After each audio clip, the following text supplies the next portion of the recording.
Hello students, today we are going to do the analysis of folly. This is the first part of the analysis, and praise of folly is called a satirical analysis of the Renaissance mindset. And during the Renaissance, the power of the Roman Catholic churches was severely weakened by factors such as the birth of humanism, the invention of printing press, and the influence of religious reformers. Although Erasmus did not consider himself as a part of the later factor, the tremendous popularity of his most famous work, Praise of Folly, caused the public to question the members and the practices of the church.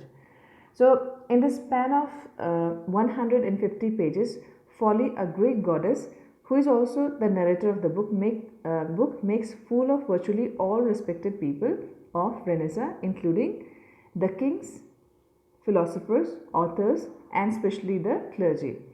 At the time it was written, Erasmus did not anticipate that Folly's word would eventually change the Western world. Now, raised by drunkenness and ignorance and self proclaimed as the greatest benefactor of humankind, Folly is the originator of all foolishness. While giving her readers an understanding of her thoughts, she also provides them with a glimpse of Erasmus's mind. The text reveals Erasmus's advanced view on women and his reverence of the classical thinkers. But Folly does not bother to stop and reflect on these topics.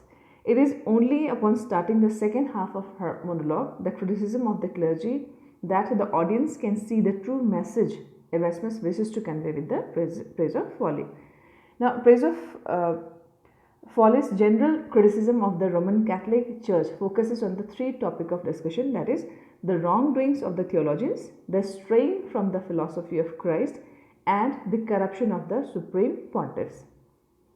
Erasmus believes that theologians were misleading the public with their wrong interpretations of the Bible, and whoever refused their notions, they denounced a heretic on the spot, for they always lose this on anyone to whom they took a dislike.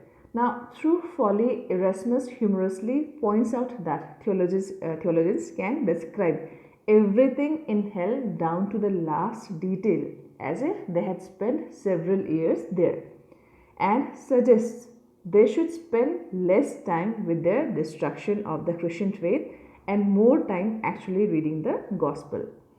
Next, Erasmus goes on to condemn monks who he deems are not interested in being like Christ but being unlike each other, a folly which leads to the formation of different groups such as the Jacobites, the Williamists, the Benedictines, and many more.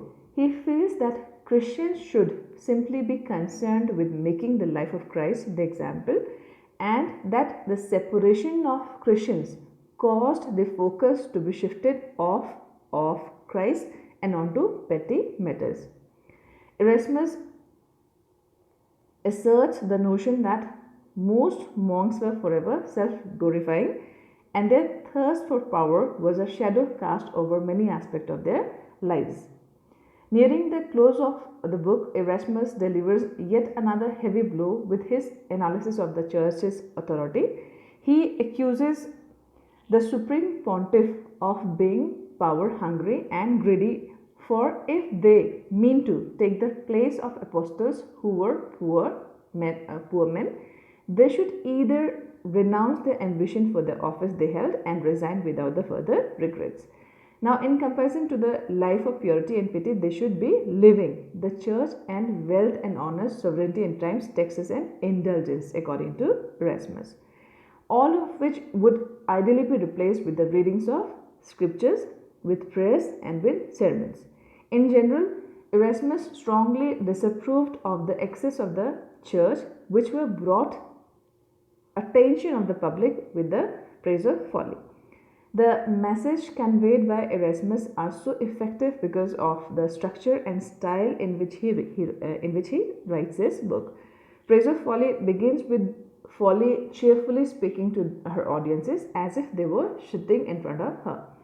She delivers a speech which is extempore and quite unprepared.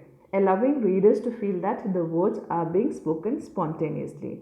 As soon as her audience see her as carefree, light-hearted, and of course foolish, Erasmus can begin to assert his various notions about humankind, all the while hiding him behind the defense that it is folly.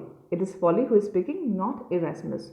So, who is at times blasphemous in her commentary. I mean, the folly is blasphemous in her commentary. So, it is not Erasmus who is saying all these words, but it is folly according to Erasmus. So, here it makes it easy for Erasmus to hide behind folly or defend himself behind folly.